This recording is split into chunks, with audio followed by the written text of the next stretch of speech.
Okay. Even if we have a few latecomers, I am going to go ahead and get us started. Good afternoon and welcome again. My name is Mary Toy.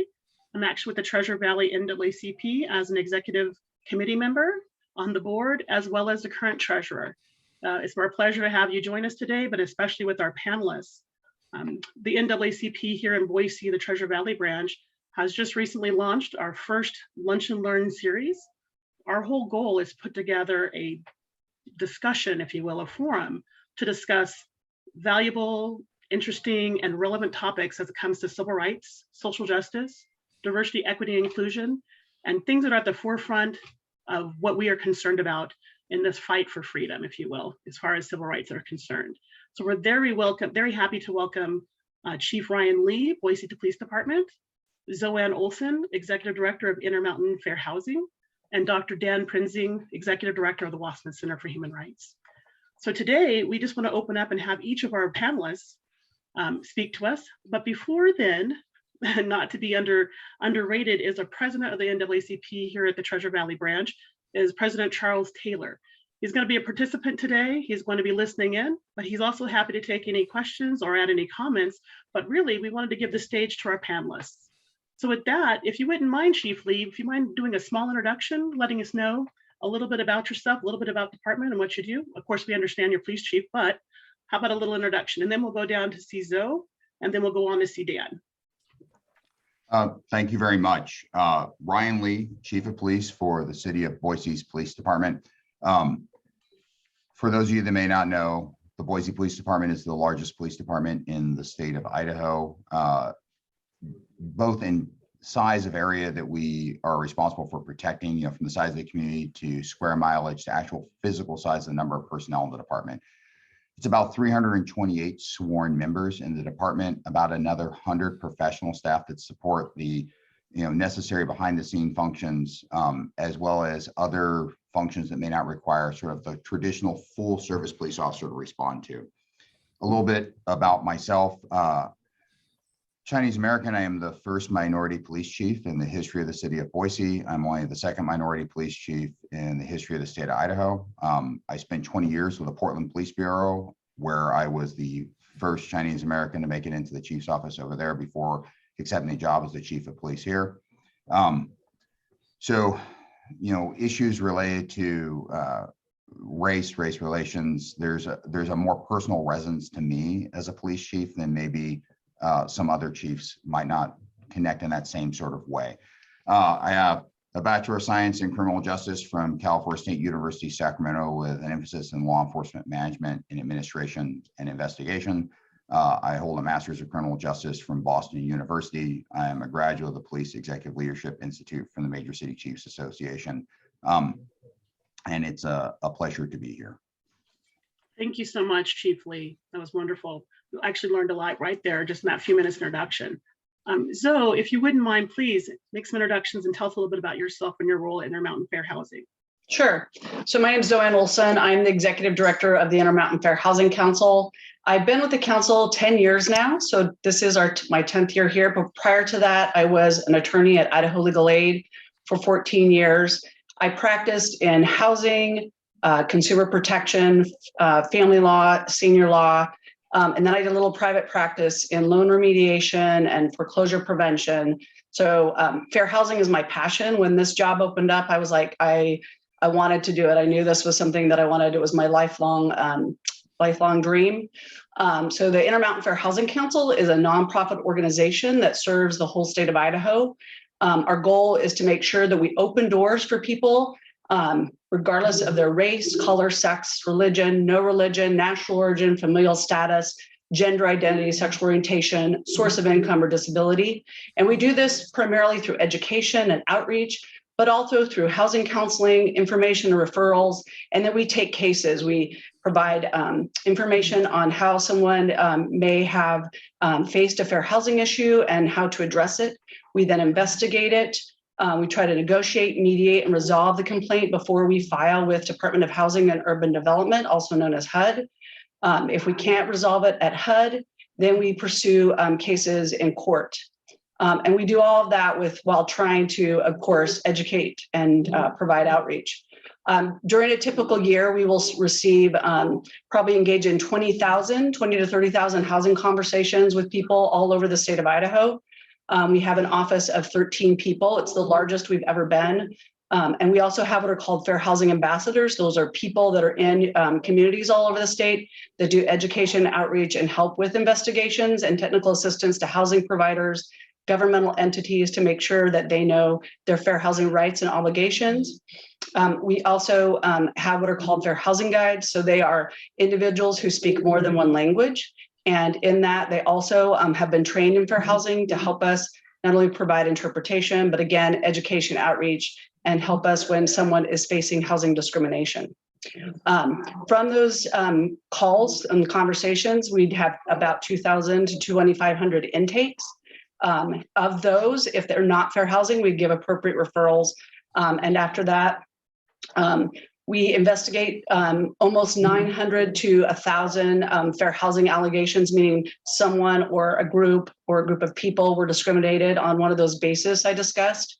Of those, after we investigate, mediate, try to negotiate, resolve, then typically we will further investigate, and we only file between 12 to 25 cases. If we can't resolve them or find some way to address them through alternative dispute resolution, we file typically 12 to 25 cases a year with Department of Housing and Urban Development.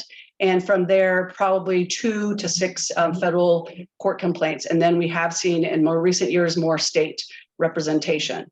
This year, we were one of 10 organizations that did a collaborative proposal to Department of Housing and Urban Development for eviction prevention. So Idaho was awarded an eviction prevention program grant that we partnered with Idaho Legal Aid, Jesse Tree, Montana Legal Aid, Utah Legal Aid, and the Idaho Policy Institute to actually address evictions across the state. And so we are addressing both evictions that involve fair housing issues, evictions that don't involve fair housing issues, providing connections to ERAP assistance or emergency rental assistance, and then also specifically our program addresses mass evictions, where people, particularly in rural and in urban areas, are facing rent evictions, where they're getting just a swath of intakes on people who are getting mass rent increases and then can't reside there anymore, renovations to eviction, and then illegal evictions out of residential care facilities. So those are some of the things that we're focusing on, and I will then let Dan speak. Thank you. Thank you.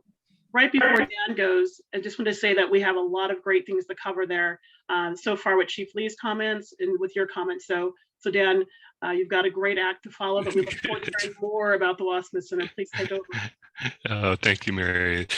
Good afternoon, all. My name is Dan Prinzing, Executive Director of the Wassmuth Center for Human Rights. The Wassmuth Center is the builder and the home of the Idaho Anne Frank Human Rights Memorial.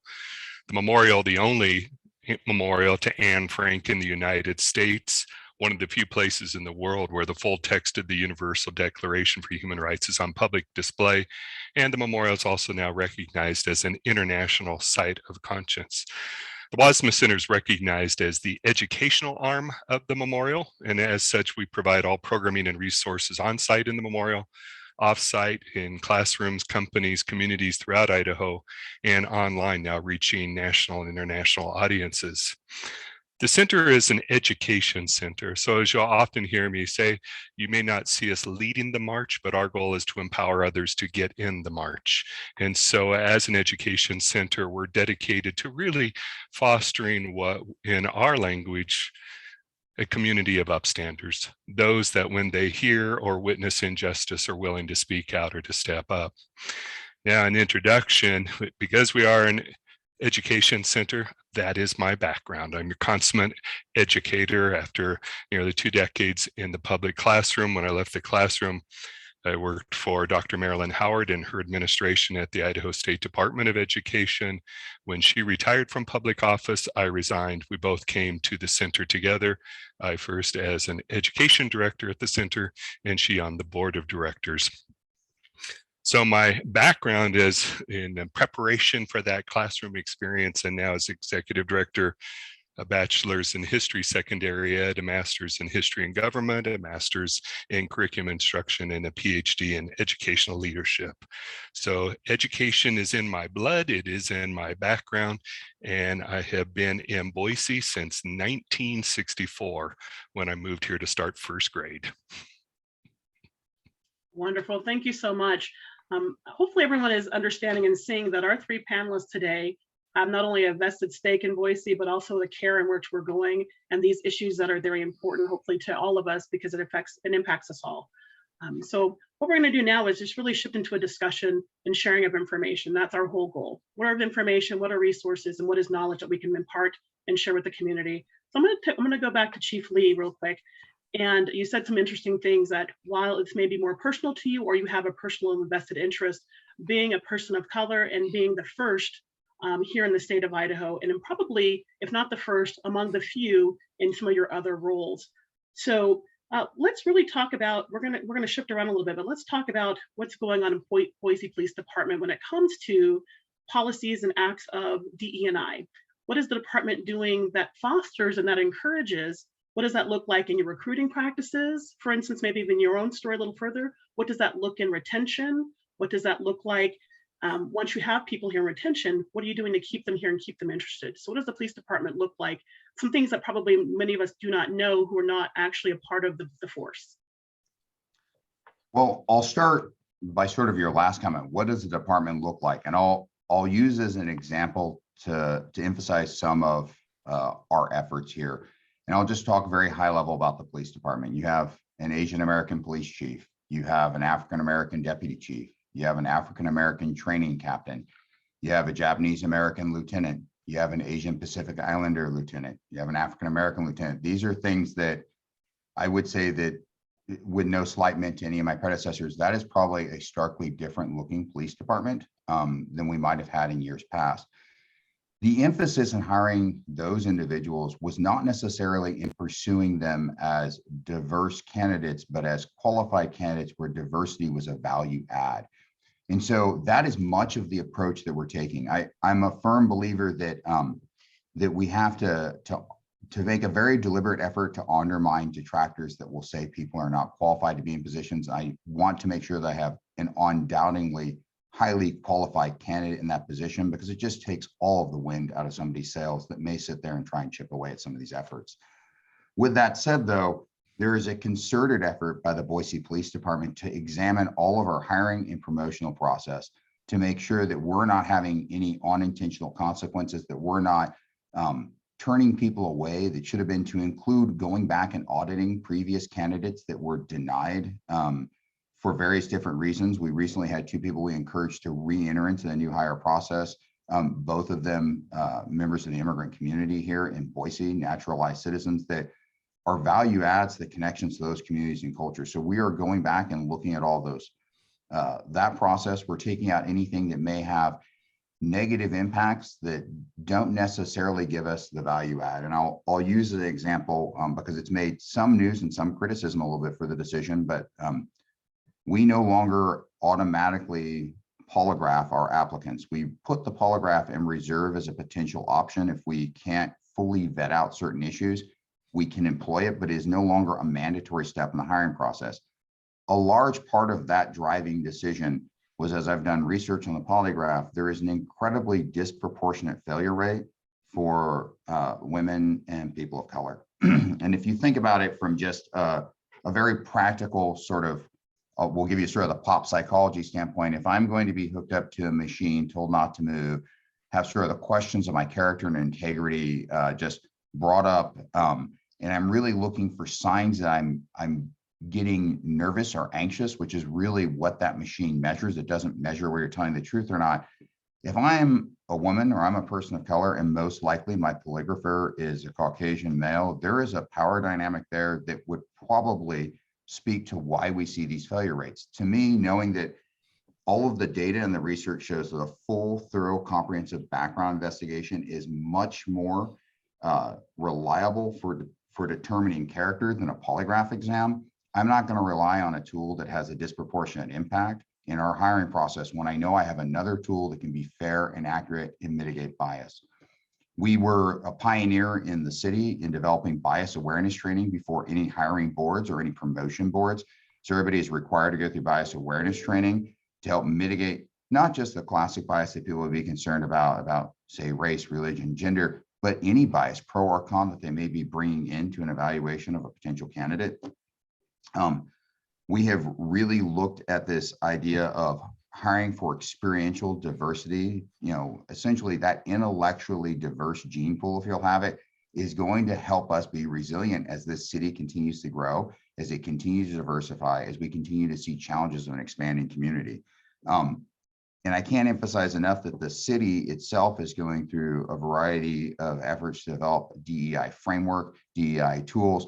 Obviously, those will be integrated seamlessly into the police department. But as an example, the bias awareness training, some of the other efforts that we have afoot here, I need to step into that space, both as being one of the largest departments in the city, but also being this very visible public arm. I've got to step into that space even before some of the tools are finalized for the city. So hopefully, Mary, that sort of helped address some of it.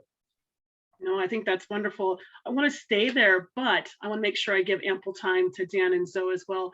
There are so many great nuggets right there, and I'm just going to call them nuggets because it's information that I know may not be widely understood. And but you did make a comment that some people are aware, whether they like it or not, and those are important.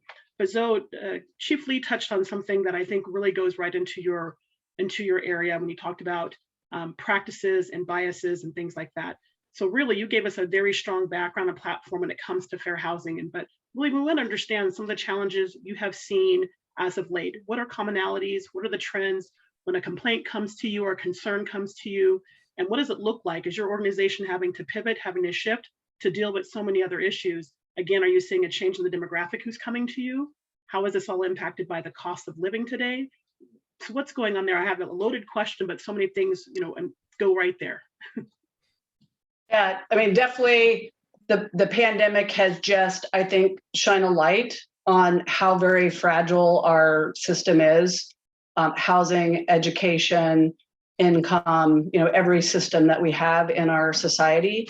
And that's, the incredible nature of the Fair Housing Act is that it was created to make sure that we provided justice in our community. When our governments receive those funding, it's about including people in the decisions that affect them. And so, yeah, I mean, us being able to collaborate, I'm going to say the good things, being able to collaborate via Zoom and other ways with people that we hadn't been able to instantly connect with has been a real blessing to have that input on what's impacting people from rural to urban areas and just regionally and nationally.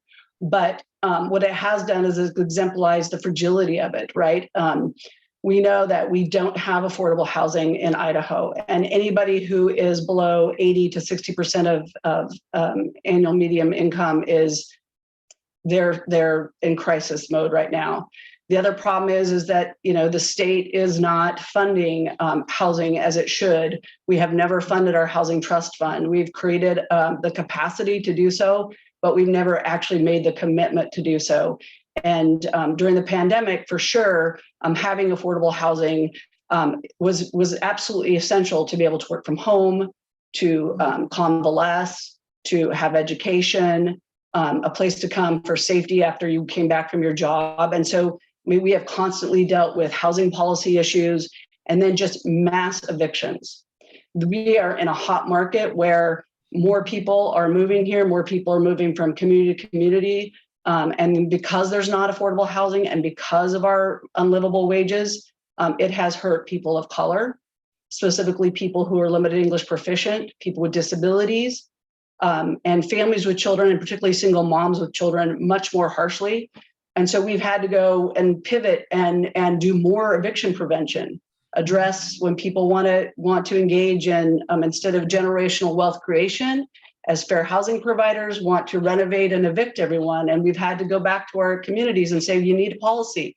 We need to house people. Housing is the way that we maintain safety and healthcare and all of those things. And we have to tell them that online is simply not good enough. We have to, even in our organization, even though we worked remotely, go out and help people when they were facing eviction because they don't have access to technology. They don't have access to internet, all of which are fair housing issues. We faced an increased number. I can tell that probably Chief Lee and Dr. Prinzing experienced this. I know the NAACP, additional harassment and hate. That was just amplified. And I will say our sales complaints have increased. Discrimination in sales and lending, particularly with people of color, people with disabilities. And then we've seen mass evictions and institutionalization of people with disabilities.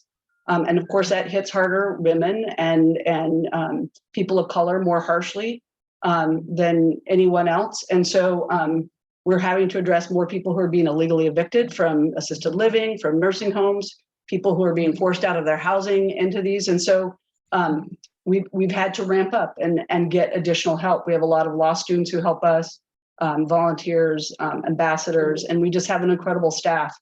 And then we've had to ourselves, when you face all that trauma all the time, you yourselves have to find ways to decompress and cope. And so we've had ways in our own organization to try to take some time off and just make sure that we have some backup for it, but also convalesce ourselves, because it is every single day people are in crisis mode. They need emergency rental assistance, and then there are barriers to getting that. So it's all of that has just been exacerbated by the pandemic. And so we've had to come up with solutions, to really open doors for people and keep their doors open. And one way was to make sure we represented people in evictions and to make sure that people were not unhoused.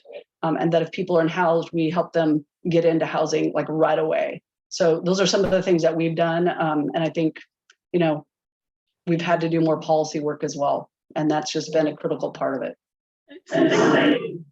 Sorry about that. The common thread we talked about in looking at disproportionate or how it impacts people of color, women, single mothers, etc. Chiefly, you brought that up in the bias and testing.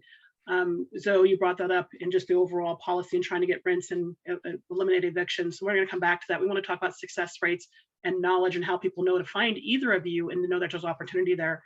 I'm going to quickly go over to Dan, because you've faced a different kind of challenge. What again is still talking about these threats, these aggressions, and what's going on in Boise. Maybe speak a little bit about what the Wassmuth Center has had to do beyond education, because you've seen threats, a personal attack, if you will, against the center and almost against the community, if you will.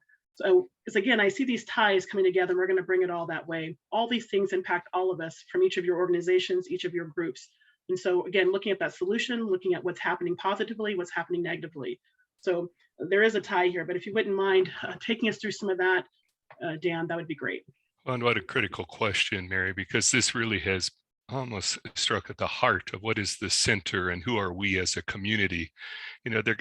For so many acts of, be it anti-Semitism, racism, that have attacked either in the memorial or the work of the center specifically, we've always challenged, well, this is not who we are. But after repeated attacks, there becomes a question that, is this what our community is becoming? And in fact, is this who we are now, if this continues to happen with such frequency? Where we really had to take a step back and analyze is we have always pushed back against the hate, the presence of the Aryan compound, that it existed in North Idaho. We have always spoken out against, but we also found this was a time to amplify the voices of good, that the narrative of hate, when it dominates the public stage, it draws more folks in. It also creates a weight that bears down. And we felt, and we draw on our example from the late Bill Wassmuth. We're named after Bill Wassmuth. Bill had been a Catholic priest in North Idaho, standing up to that Aryan compound. Eventually, he left the priesthood, married, moved to Seattle, started the Northwest Coalition Against Hate and Harassment. Well, what did we learn from Bill? Even when he was personally attacked, when his home was bombed, he stood up taller, he got louder, and he proclaimed the goodness. And so we're finding at the work in the center, we have to pull back to those core values of what does it mean to be a community? What does it mean to say to our neighbors, I've got your back. we're in this together. I'm here for you. And that we stand together as a community. And so if anything, what we have learned in the last couple of years is that we must amplify the voices of good so that they control a narrative, that the narratives is not the hate and the evil that exists, but rather a narrative of compassion and justice. We really saw that evidenced after the vandalism in the memorial, where swastikas placed in a number of key features, each bearing the tagline, "We are everywhere." They were meant as a threat to the community. Well, working with our community partners, we flipped that narrative and said, no, we are everywhere. We, those that believe in justice and compassion, respect and equity, we are everywhere. And then those banners that have begun to appear downtown Boise, yard signs throughout the state, billboards proclaiming that the people of good are in fact everywhere. Well, in reality, maybe they are not. Maybe there is not goodness in every location. But as we even see on the screen now in an article that I wrote, when I would walk my own neighborhoods and I would encounter one of the yard signs and say, well, I know love is there. I know goodness is there. Compassion is in that house. And as I continue to walk through the community, each time I saw it, I said, it's there too. And that's what we need to begin to amplify, that there are people of goodness that can, in fact, drown out the voices of hate. This is what we needed to hear. This is the information. So Dan, you brought up something about amplifying and flipping the script, so to speak. But during these aggressions, during these personal attacks, can you talk a little bit about, was the first reaction to, again, reach out to authorities, make sure that Chief Lee's department is aware? What do your allyship look like? What have you seen increasing there and maybe decreasing as well as you tried and worked to flip that script? Because we're looking at these community ties and what brings us together versus what is really pulling us apart. Well, I need to almost flip that a little bit and redirect it, because actually when many of these acts have occurred, it's the chief that calls me first with it and said, Dan, we want you to be aware of. It's the mayor's office reaching out and say, Dan, we need to partner together on this. And I think that's what we have discovered. And that's why I say when we amplify the voices of good in the tight fabric of our community, we know who to call, but we're also getting the calls. And each time that the memorial itself has been vandalized, the outpouring of support from the community. It's as if someone had broken into your own home. And now all of a sudden we're taking that personal. And now we see a community come together to stand in the memorial or to stand with the center, to stand with a community. I'm a firm advocate, community is not just about place. Community is about people. And the community that we form as people sharing these bonds, these ties with it. And so that's what I think I'm actually at this time more grateful than ever. As I said, I've been here for a long time, but there is a close-knit fabric within our community. And like I said, to have the chief right there, to have the mayor, to have city council members and say, no, we're all in this together. We go from the framework that an attack on anyone in the community is an attack on all of us. And that's where we have to stand together. And we're going to keep that in mind and come back to that, because that is definitely a motto the NAACP looks at, as well as anyone who is involved in civil rights, social justice. But Chief Lee, Dan gave you a perfect way to talk to us a little bit more about how you're being proactive, you as your department, you as a police force, and looking at all these attacks, these aggressions, these acts and threats of violence. What is the police department looking at and trying to be proactive when this is coming at us probably more than ever the last 4 or 5 years? And it's almost 2 years, sir, that you've been on the force. And then again, just having to understand what was going on in Boise and where we strive to be versus where we really are. So I appreciate that comment, Dan, but I'm going to go over to the chief and have him speak to that.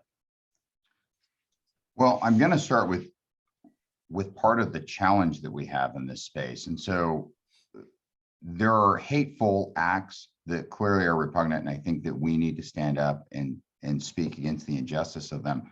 They don't necessarily cross into the criminal code.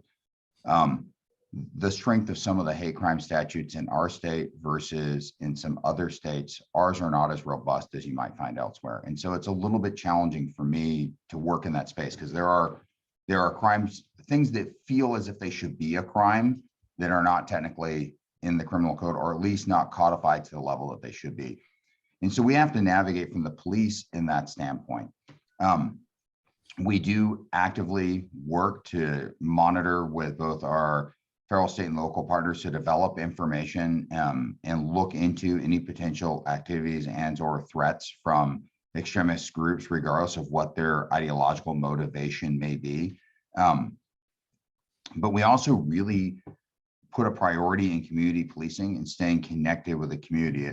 To Dr. Prinzing's point, the sense of the community in us taking ownership and saying, we are everywhere, these are our values, there's been incredible strength in that. And so the Boise Police Department has benefited from years of investing heavily in a community policing philosophy.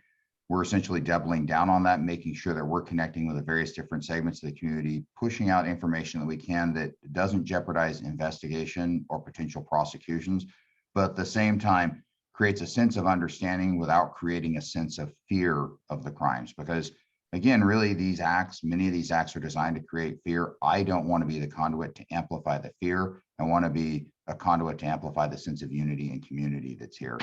And I want the department to be the same. And so really those are some of the external connections. Obviously, we take any event that constitutes a hate crime very seriously. As a matter to explain how seriously, by policy, they have to notify me when the event happens. This cell phone goes off more than I'd like to in the middle of the night, but they have to notify me of that event. They notify up the chain of command. The investigators that we assign to it are the same investigators that we would assign to a homicide investigation. That's the magnitude with which the Boise Police Department takes a bias or a hate crime, the seriousness of it. Our policy and the marching orders that I've given to our investigative units are that we will treat it as a bias crime until we somehow can prove that it is not, if we suspect that that is even a possible motivation. So we look into these from an investigative standpoint very seriously. We will work to either secure arrest warrants and or arrest and hold individuals accountable for their actions through the criminal justice system.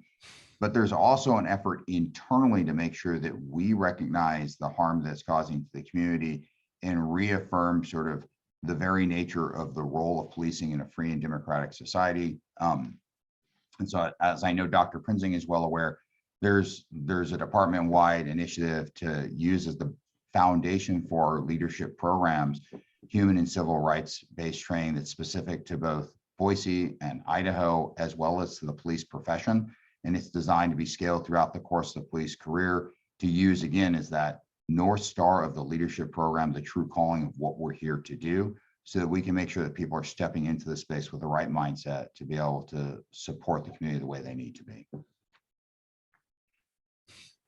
So a few words jumped to mind when Chief Lee was speaking about some of the laws maybe not being as robust and so much he can do, but always treating it very seriously and giving it the weight it deserves. But he used words like, treating it as a bias crime or a hate crime, and the investigation that goes into each of these accusations. It really made me think of the intensity and the level in which you and your department have to go after probably whether it is racial-based, hate-based, discriminatory practices in renting and selling and trying to buy. But all that to be said, for your group, how do you see that? Because it seemed like a very strong tie right there, that this is almost criminal, what is happening with the complaints and the people that come to you for assistance. And you talked a lot about what you're trying to do, but I guess we didn't get to success. And how does that look? What does the time frame look like, to get down to a solution, to get down to satisfaction, and to try to stop these practices? Yeah, I think it just really depends. The Federal Fair Housing Act has both a civil provision, and I would say that most of the cases that come to us are under the civil provision of the Fair Housing Act. It also has a criminal provision. So if we do get something that we think is a hate crime, oftentimes they will have talked to the police, or we will refer them to the police or the FBI, and they usually work with the U.S. Attorney's Office to investigate it and to see whether or not it is a federal hate crime under the Fair Housing Act or other federal hate crimes provisions. And so we have in the past, and we work closely with the police on some of these, and have actually cases where they were civil and not criminal. We've received referrals to us.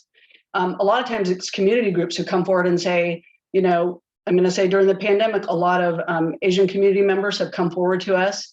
And we then also, said, hey, let's reach out to, the Idaho Human Rights Commission. Let's reach out to, you need to reach out to the police, to Dr. Prinzing's organization, because it really does take a full community intervention. You really have to direct people to be educated. We've created safety plans, bystander plans. And I think one of the most useful things that we found both in this area and in North Idaho is actually reaching out to the Department of Justice Conciliation Specialist, Knight Soar. He has been an incredible ally. He reached out to us because of the stuff that was happening both at the Black History Museum and at the Wassmuth Center. When there were conflicts with, Black Lives Matter protesters and white supremacist groups in downtown Boise and what happened with the Somali community. And so we've said, hey, let's get some training, some education, let's bring people together. How do we problem solve and talk this out? Because I think we're all working together on trying to figure that out. And that's kind of on the macro level, but also on an individual level. And then when we get a case, and I will say one of the cases that we have involved a referral from law enforcement, we investigate it. We collaboratively bring groups together to try to resolve it. We investigate and determine whether or not it's actually a fair housing complaint.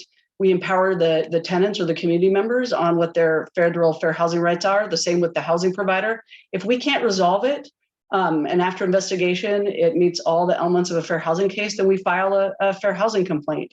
And I wish it was a swift process. Sometimes it is, but it is not. Unfortunately, to do things right, you have to make sure that you don't bring a bad case. You have to make sure that meanwhile, when justice is not swift, one of the cases I worked on in the community house case when I was at legal aid, sorry to bring this up cheaply, but it took 10 years. It was one of those things where you're like, how is that fast? But meanwhile, my solution, I'm about let's do the real thing. We had to get people housed. And so Interfaith came in and they provided the housing that wasn't there before that. And that's how I feel all the time. I have people on my team who feel the same way, that they're like, okay, meanwhile, while justice is not swift, we got to deal with the real thing. They got to get resources. They've got to get rental assistance. They've got to have someone who supports them through this hate and harassment or whatever they're facing. They've got to be connected to those resources so they can heal. And I've always said this to everybody. It's like, I really wish they would never come back to us, because I want people to leave us better off than when they came to us. And I know that's not only realistic, but it is truly what I believe. And then meanwhile, while this is happening, while we're waiting or while the court is making decisions, we're still working on making sure people are getting their needs met. Because if you don't do all of that, our community cannot heal. I cannot say enough what Chief Lee and Dr. Prinzing and the NAACP have said is that, when you hurt one of us, you hurt all of us. And that, that's Dr. King. And we really have to live to that. We have to create beloved community. And the only way to do that is to have housing providers who are generational wealth creators. It's about creating beloved community, and it's about empowering our community members to do what is just, right? To make sure all of our lovely, wonderful neighbors have everything they need to thrive. That's really critical. And so from having a safety plan to community healing, all of that stuff in between has to happen, because as we know, justice is not swift, and I wish it was, but it is not always the case. As you wrap up, Mary, with your questioning, I'm going to go ahead and ask folks who have tuned in to listen to us to start to put any questions or comments you have in the chat, and I'll monitor those as we move forward. Thank you, Vic. So just to piggyback on something you were saying, it was going to be about how long does this take? And in the meantime, what are we doing to make sure that these people who really need your assistance and help are taken care of? Like you said, you had a few places to go to. Now, are we seeing that those places are full booked? Because again, with these amazing rising costs, and which could displace people. So chiefly, this might be a question for you too, is, what are we doing about potentially unhoused, homelessness, if you will? And do people know to come to you for assistance? How are they finding out about your resource? Because one of the things we'd like to do is make sure that we're providing yet one more leg, one more way to get the word out. that this is a resource for you, and that, you know, like you said, your local police is there to help you, not necessarily to hinder you. So we want to get to that. So again, it's usually about knowledge and information, and how are they finding out, and is there still a resource issue even when you're going through this battle, even when you're trying to find solutions. I think that's for me, and then I'll let Yes, Chief Lee. Okay. ramble. Yeah, I mean, I think the greatest thing that you know, the government has done for us, at least, is, and I will say local foundations and state foundations has given us more resources to do incredible education outreach. I mean, we have reached, you know, 300,000 or more individuals in Idaho about fair housing. I think it's not only the micro level of going out and providing trainings, these sessions, but also social media reaches so many more people, making sure that we also do print, because not everybody has access to technology, making sure that we go to community groups and are involved in as many collaborative activities as we can to tell them what we do, how we do it, that we're opening doors, but we're also about addressing discrimination and hate and harassment. And here we are, and we can always do better, right? We always are ambassadors, and every one of you now knows about us, and you can share that information. I think that's incredibly important right now, to make sure that people are connected to every resource possible. When we get somebody, we want to make sure that not only do they know about us, but other people that can provide resources so that they can have Medicaid or Social Security income, or if they have a law enforcement need or they need education and from some other place, that they do that. I simply think right now, not enough people know about emergency rental assistance. And you can have from up to 12 to 18 months of rental assistance. And we've had to break down barriers. I actually have colleagues that are on the call right now that have actually helped people, because it is really hard to access. It's really a difficult process, especially for people that are limited English proficient, especially for people with disabilities. So we have hands-on people helping off that. But people need to know it helps stop evictions. And if they don't know about it, it's been great. One of the things that the city of Boise has done is they actually have a hotel that actually provides housing. We need that. That is the kind of ingenuity. That's the kind of creativity. That's a real commitment. They're going to first city I've heard say they're going to commit 2,500 units of affordable housing. That's a real solution. That reduces crime, that improves healthcare, that it helps with income and stability and education and safety. I could go on. That is fair housing. That is the kind of solution that we need. So those are hopeful things. I'm hoping our state also and every other community rises to that occasion, because those are the solutions that we need. So we're working on a policy and collaborative level, but on an individual level, we are literally like the emergency trauma doctor and nurses and whatever else, like just trying to help people, you know, get through that day, and then also having to address the macro level at a macro level system. So that's a little bit about what we're doing. Right.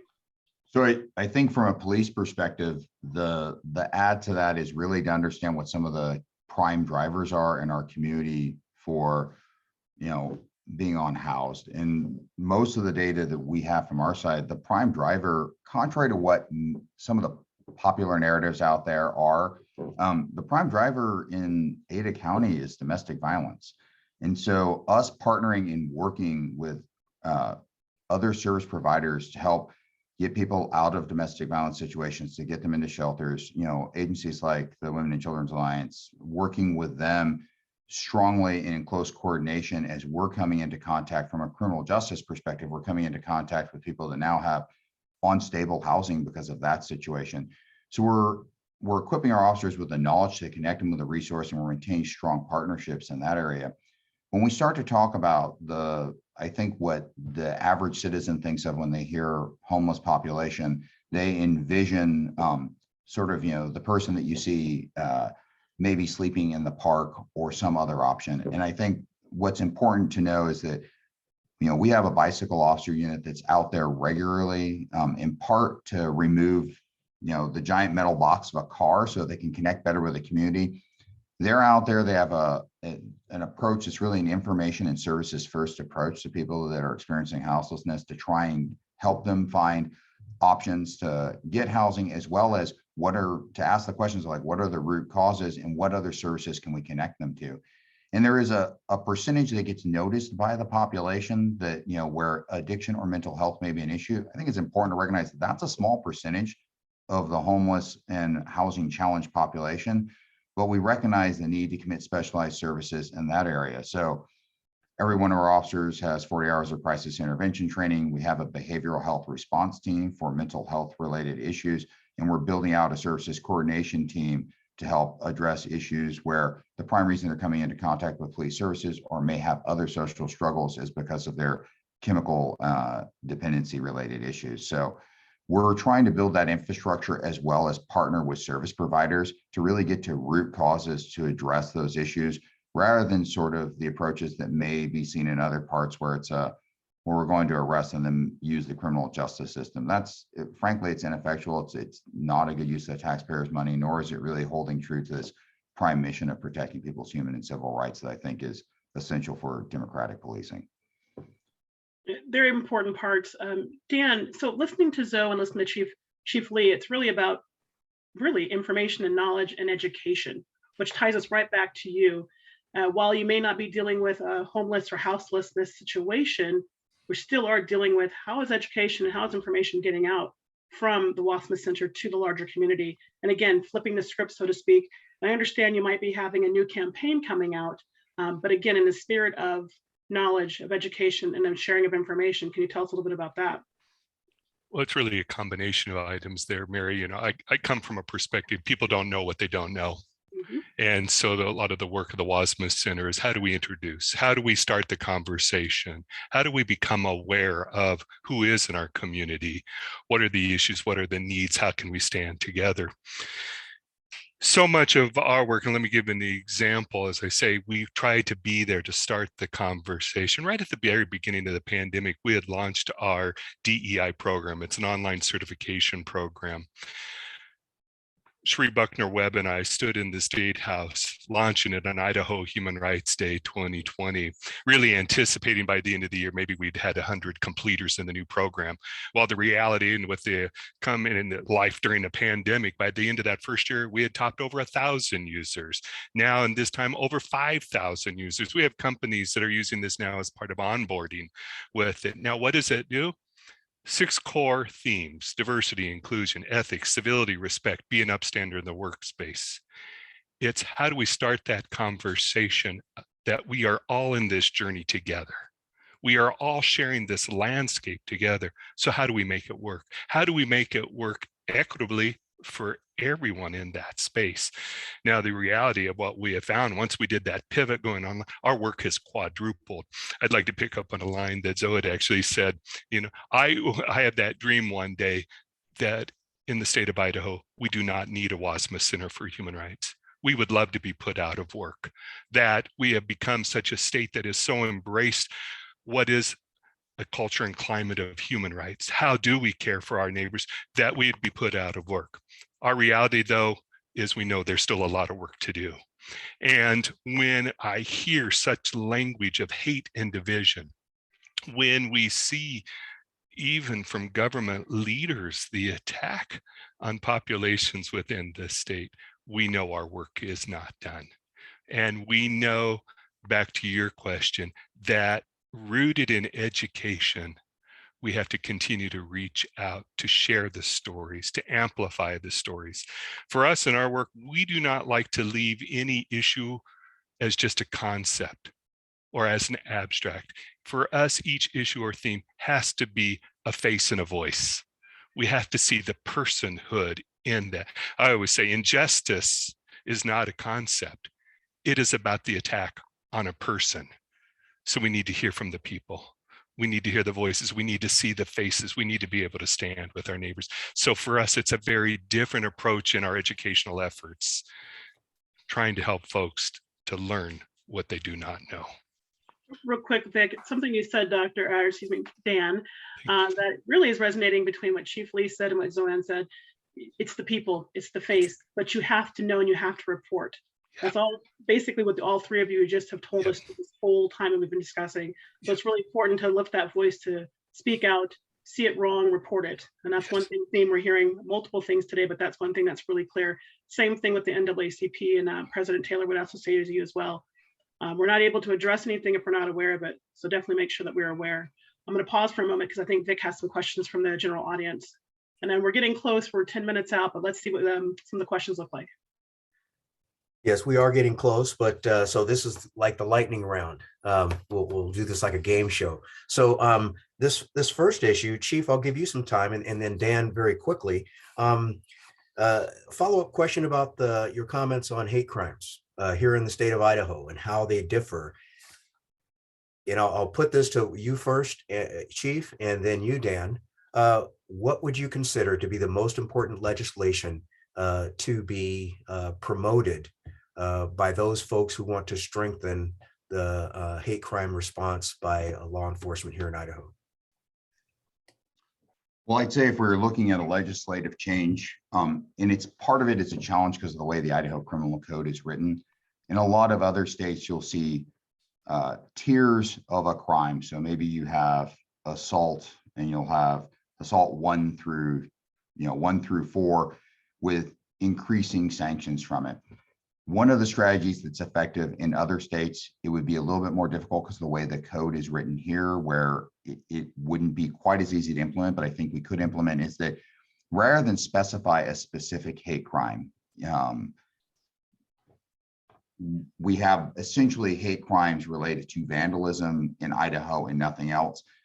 Other states have taken a strategy where they define what is a hate crime if it's a crime that is motivated by hate or bias, and it is a sanction enhancer. So in other words, the severity of the crime, it could fall, whether it falls into homicide, whether it falls into an assault, whether it falls into a burglary. If the burglary was motivated, it increases the severity of the crime and therefore the potential sanction. It also lets us plumb the depths more of what is a crime that is being motivated by bias, by being able to charge and track accordingly. We don't have that tool here. Okay. And Dan, having come from law enforcement in Arizona myself, here's the simple way that I used to explain to folks down there. Spray painting the side of a church is vandalism. Spray painting a swastika on the side of a synagogue is a hate crime. Would statutes similar to what the chief just mentioned be helpful in your point of view? I think so, very much so, Rick, what you're saying there. I think what we need to do is strengthen actually in the language of what is a hate crime, in defining it. You know, what is an act of anti-Semitism? How do we define it? Somewhere we have to have the actual wording, the language, that then we have something that we're working from. It creates the substance for classification that we begin to react to. And I think right now we're operating in a space where a lot of it is still very vague.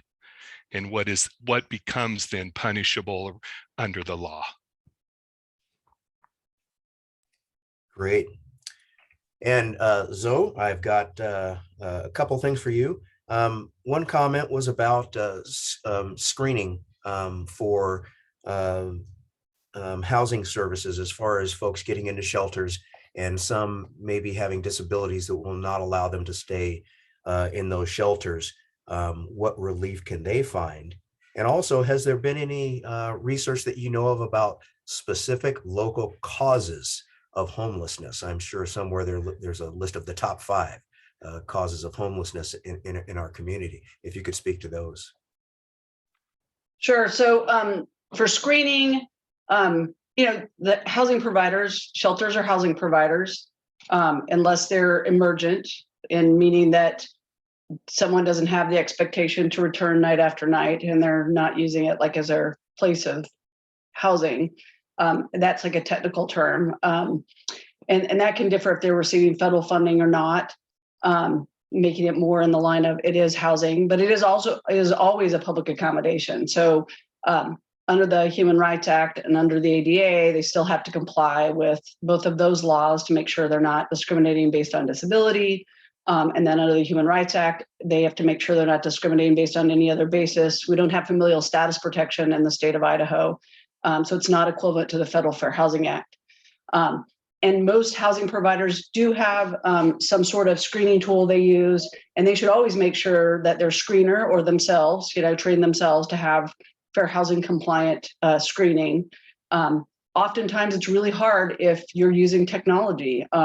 Technology and algorithmic bias is another form of housing discrimination that's going on across the country and all over the world. And just like you have in-person discrimination, we have bias because those who are the generators of that technology are typically white and male and not interfacing with a diverse people who are creating that technology has created a system that is coded in bias. And if you haven't seen the documentary Coded in Bias, it's a great fair housing civil rights documentary that's on Hulu and Netflix. I deeply recommend it.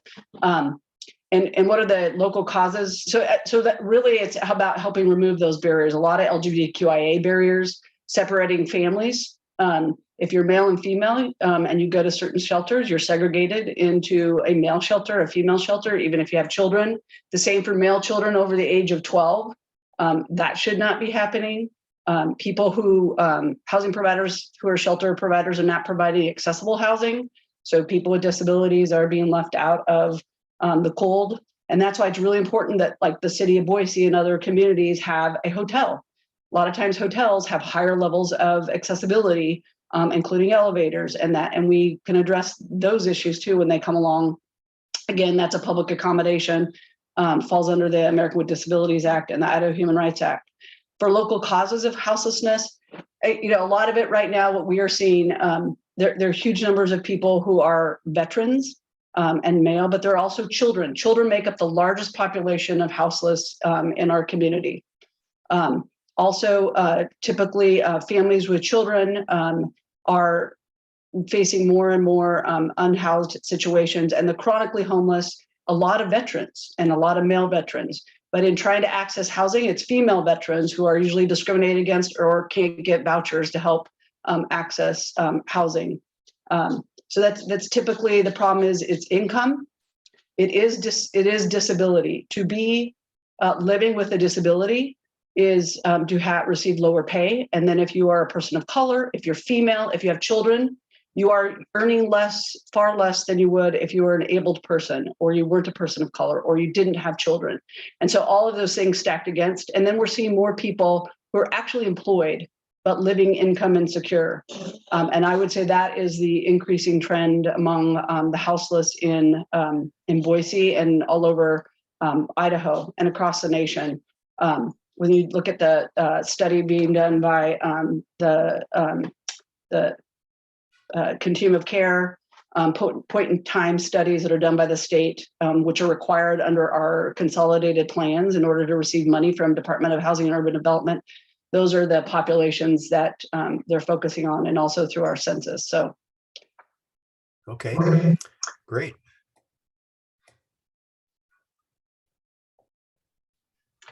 I was on mute there. Thanks so much. We've learned a lot of great information today. It's been able to ask all kinds of questions, regardless of their sensitivity.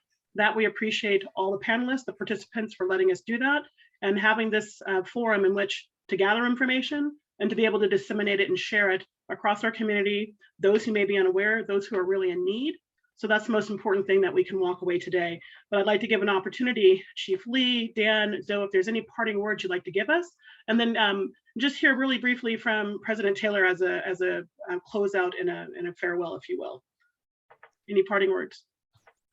The only thing I'd like to add is just please, for everybody in this community, know the Boise Police Department is here for everyone. If you ever need us for any reason, please call us. We're here to serve you.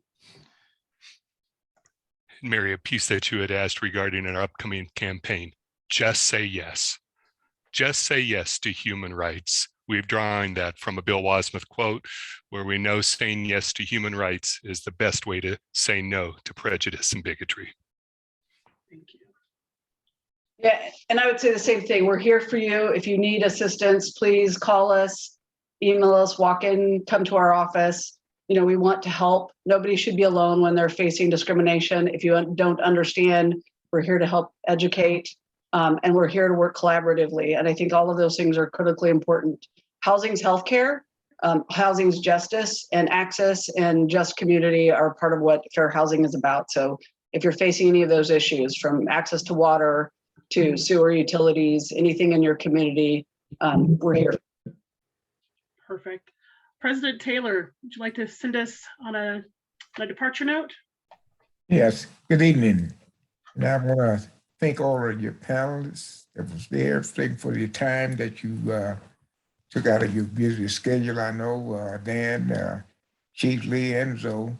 But I think that what you spoke on today and the conversation you have, I hope to have many more of these, because I think this is what the community needs. It's the information out there that they need to be able to grasp and to understand that they are not alone in their struggles through every day, and that the more that we put this out there, we probably don't say it enough to let people know that they are not walking alone, and that there are help there for them. And I just want to thank your panelists today for expressing to them in very clarity what they can expect if they turn to them for help. There was a number of things that I'm sure a lot of Idahoans didn't even know existed until you spoke today. And I think if we do this more often, it's going to even become more clear. And for all of you, I want you to know that you have a partner within the NAACP. We stand with you, not against you. We want to make our community a better place to live for not only for ourselves, but for our children and our children's children. There is no place, I think, that hate should exist, but we know it does exist, and we need to do everything we can to fight back against it. And one other thing that I would like to leave with you, because most people doesn't realize that the NAACP is not a Black organization. NAACP is an organization for anyone that wishes to reach out for civil rights, human rights. Anyone, doesn't make any difference what color, race, creed, or national organ. We are there to stand with you every step of the way. And I want to thank you again, Mary. I want to thank your team for putting this together, and all the supporters that was involved.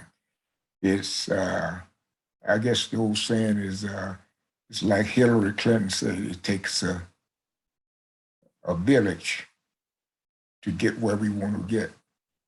And every person that appeared today is helping us move that forward. Thank you for your time, and thank you for your cooperation. God bless you. Thank you, President Taylor, and thank you, everyone. We're going to give you time back a few minutes over, but we appreciate everything today. And we will be sharing this out so more people will be able to watch it on demand. Everyone have a great afternoon.